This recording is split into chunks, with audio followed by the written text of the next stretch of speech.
जी हाँ, नमस्कार। मैं हूँ संतोष कुमार द्विवेदी। प्रिय विद्यार्थियों, आप सभी के लिए एक शानदार जानदार वीडियो लेकर हाजिर हूँ, जो कि वर्तमान में कक्षा 12 में अध्ययनरत हैं उन विद्यार्थियों के लिए अति महत्वपूर्ण परीक्षा उपयोगी प्रश्नोत्तर के साथ हाजिर हूँ। साथ ही जो अन्य कंपटीशन की तैयारी कर रहे हैं और अपना मेन विषय इतिहास बना रखे हैं यानी हिस्ट्री, उनके लिए भी उपयोगी जानकारी लेकर हाजिर हूँ। जी हाँ, कक्षा 12 विषय इतिहास, पाठ नंबर 5 यानी अध्याय 5, यात्रियों के नजरिए महत्वपूर्ण प्रश्न और उत्तर। जी हाँ, तो आप दिल थाम कर इस वीडियो को सुनिए और परीक्षा में अच्छे अंकों से उत्तीर्ण होइए, यही हमारी शुभकामनाएं हैं। अब तक जिन लोगों ने हमारे इस चैनल को सब्सक्राइब ना किया हो, वो अवश्य हमारे चैनल को सब्सक्राइब करें, वीडियो को लाइक करें और अन्य दोस्तों के पास शेयर अवश्य करें, ताकि इस जानकारी का फायदा उन्हें भी प्राप्त हो। तो ज्यादा विलंब न करते हुए आइए सीधे शुरू करते हैं वीडियो की जानकारी को। जी हाँ, अध्याय 5 यात्रियों के नजरिए, कक्षा 12 विषय इतिहास यानी हिस्ट्री, और पाठ अध्याय का नाम है यात्रियों के नजरिए। जी हाँ, इसका जो पहला प्रश्न आता है कि यात्री गण एक दूसरे देश से दूसरे देश की यात्रा क्यों करते थे, स्पष्ट कीजिए, या उनके संस्मरण से आप क्या समझते हैं, अपने विचार प्रकट कीजिए। तो इसका उत्तर होगा कि अक्सर यात्रीगण एक देश से दूसरे देश की यात्रा विभिन्न कारणों से करते थे। कुछ यात्रीगण घूमने के दृष्टि से एक देश से दूसरे देश जाया करते थे। कुछ लोग व्यापार के सिलसिले में एक देश से दूसरे देश जाया करते थे। कुछ लोग व्यवसाय करने के लिए भी एक देश से दूसरे देश जाया करते थे। कुछ लोग पेंटिंग के लिए, या कुछ लोग किसी देश से निर्वासित हो जाते थे, तब वो दूसरे देशों की शरण लेते थे। इस प्रकार से कुछ लोग तीर्थ के तौर पे जाया करते थे एक देश से दूसरे देश, और वहां पर जो भी जानकारियां होती थी वो अपने लेख के जरिए लिखते थे, अर्थात वहां की यादगार संस्मरण के रूप में उल्लेखित करते थे। और वो संस्मरण ऐतिहासिक दृष्टि से एक साक्ष्य का काम करता था, यानी सबूत का काम करता था। उन यात्रियों के लेखों से उस समय की उन देशों की स्थिति को हम लोग जानते हैं। तो इसी सिलसिले में भारत आए 3 महत्वपूर्ण यात्रियों की हम बात करेंगे, विचारक की बात करेंगे, जिनका नाम है अल-बरूनी, और दूसरा है इब्न बतूता, और तीसरे हैं विचारक जिनका नाम है फ्रांस बेर्नियर। तो इन लोगों ने जब भारत पर आए, तो जिस समय पर आए, तो भारत के संदर्भ में जो वृत्तांत लिखे गए, उससे हम उस समय की हो रही परिघटनाओं की जानकारी प्राप्त होती है। यही कारण है कि यात्रियों के वृत्तांत हमारे लिए महत्वपूर्ण साक्ष्य के रूप में साबित होते हैं, या उनसे हमें विभिन्न प्रकार की जानकारी प्राप्त होती है। आइए अगले प्रश्न की हम बात कर लेते हैं कि अल-बरूनी के विचारों से आप क्या समझते हैं, स्पष्ट कीजिए, या अल-बरूनी ने भारत को किस दृष्टिकोण से देखा, स्पष्ट कीजिए, या अल-बरूनी के लेखों से हमें भारत के बारे में क्या जानकारी मिलती है, अपने विचार बताइए। इस प्रकार के कुछ प्रश्न बन सकते हैं, जिसका उत्तर इस प्रकार से होगा कि अल-बरूनी उज्बेकिस्तान से आया था। जी हाँ, उज्बेकिस्तान से मोहम्मद गजनवी ने इसे गजनी ले गया, अपना गुलाम बनाया, और गुलाम बना के मोहम्मद गजनवी इसको अपने साथ भारत लेकर के आया, क्योंकि ये बहुत ही प्रकांड विद्वान था। इसे कई भाषाएं आती थी, फारसी, उर्दू, अरबी, सीरियाई, कई भाषाओं का ये जानकार था। इसने भारत आकर के जो एक किताब लिखी, जिसका नाम है किताब उल हिंद।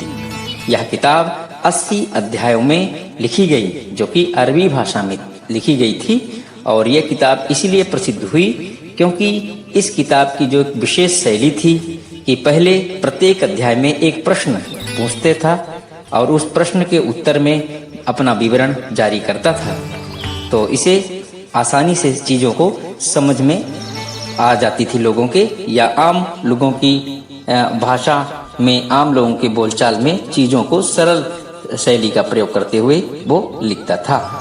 तो ये भारत के खगोल विज्ञान, गणित, मूर्तिकला, चित्रकला, पेंटिंग, वैज्ञानिक, चिकित्सा और माप तौल की विधि इत्यादि चीजों में अपने वृत्तांत लिखे हैं। यह भारत लगभग 973 ईस्वी में आया था। यह 70 साल तक जीवित रहा और 70 साल में इसने बहुत कुछ अपने लेखों में ऐसा कुछ लिखा जिसके बारे में इतिहास वक्ताओं को या इतिहास जानने वालों के लिए उस समय की घटना परिघटना के बारे में विभिन्न प्रकार की जानकारी प्राप्त होती है। जी हाँ, अगला जो प्रश्न है, इब्न बतूता के बारे में आप क्या समझते हैं? अपने विचार लिखें। या इब्न बतूता ने भारत देश को किस दृष्टि से देखा, अपने विचार लिखिए। तो इसका जो उत्तर होगा कि इब्न बतूता जो है कई देशों की यात्रा की, लगभग 18 देशों की यात्रा की, ये निडर यात्री था। और यह भारत लगभग 1332-33 ईस्वी में आया था, जब भारत में मोहम्मद बिन तुगलक का शासन था।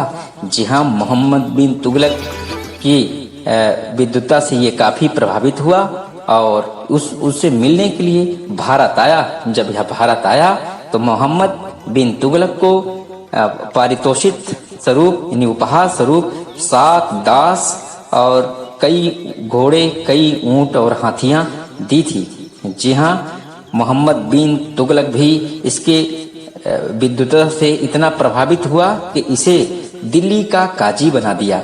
ये दिल्ली में कई साल तक काजी के पद पर कार्य किया। जी हाँ, काजी का मतलब होता है न्यायाधीश बनाए। और यह लगभग दिल्ली में जो है 1342 ईस्वी तक रहा। इसके बाद इसे चीन यात्रा पर भेज दिया गया, लेकिन इसके बीच में इसके साथ बहुत कुछ घटनाएं हुई। यह स्टार्टिंग में, शुरू में काजी जब बना तो बाद में दरवाजी गण इससे जलने लगे और षड्यंत्र रच करके इसे कारागार में डलवा दिया गया। और जब शासक को यह पता चला कि ये जो कारागार में डाला गया है इब्न बतूता वो निर्दोष है, तो पुनः इसे कारागार से निकाल करके गद्दी पर स्थापित किया। और इसके बाद यह भी बताया जाता है कि इब्न बतूता जो है मालदीव में भी लगभग जो है कई महीनों तक न्यायाधीश के पद पर कार्य किया। इसके बाद ये विभिन्न यात्राओं में चला गया। इसने ये किताब लिखी जिसका नाम है रेहला।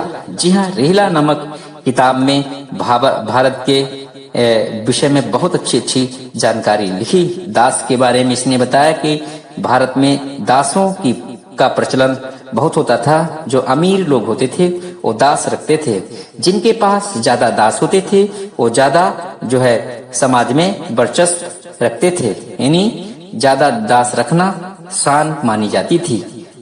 तो ये जो है दास उन्हें कहते हैं जिन आदमियों को खरीदा या बेचा जाता था, ऐसे आदमियों को दास कहा जाता है। इब्न बतूता ने बताया कि दास मेहनतकश लोग होते थे, श्रम करने वाले लोग होते थे, इनकी बोली बहुत कम लगाई जाती थी। वहीं दासियां जो स्त्री होती थी, गुलाम जो स्त्री होती थी, गुलाम पुरुष को तो दास कहते थे, लेकिन जो गुलाम स्त्रियां होती थी उन्हें दासी कहा जाता था।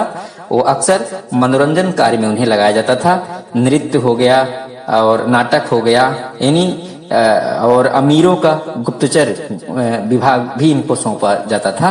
यानी अमीर उन्हें कहते थे जो ताकतवर लोग विपक्ष में बैठते थे, यानी सत्ता पक्ष के जो खिलाफ रहते थे, तो वो अक्सर षड्यंत्र किया करते थे। इसलिए उनके गुप्तचर के रूप में, उनकी सीआईडी के रूप में दासियों को नियुक्त किया जाता था, क्योंकि स्त्रियां बहुत अच्छे तरीके से गुप्तचर का कार्य करती थी, ताकि समय समय पर शासक को उनके खिलाफ हो रहे षड्यंत्रों की जानकारी प्राप्त हो सके। तो इस प्रकार का काम जो है दासियों को लगाया जाता था। बाकी माला गुथना और कताई बुनाई में भी दासियों का भी उपयोग किया जाता था। और मसालों का जिक्र किया तो पान नारियल के बारे में भी एवं बतूता ने जिक्र किया कि भारत के मसाले बहुत ही अच्छे क्वालिटी के होते हैं। और इसके अलावा व्यापार के बारे में लिखा कि भारत इसीलिए संपन्न है क्योंकि इसका संबंध लगभग एशिया के सभी देशों से जुड़े हुए हैं, इसलिए किसी भी चीज का आयात निर्यात करना बहुत ही सरल है और यही भारत के अमीरी का यानी संपन्नता का कारण है। इस प्रकार से विभिन्न आर्थिक, सामाजिक, धार्मिक, राजनीतिक स्थिति अपनी किताब रेहला में इबन बतूता ने उल्लेख किया। जी हाँ, इसके बाद बात कर लेते हैं फ्रांस वर्नियर। जी हाँ, फ्रांस वर्नियर एक ऐसा यात्री था जो कि फ्रांस से आया था, जबकि मैंने आपको बताया इबन बतूता मोरक्को से आया था। हाँ, तो और इबन बतूता जहां मोरक्को से आया था वहीं फ्रांस वर्नियर फ्रांस से आया था। तो फ्रांस से आया था और ये कब आया था?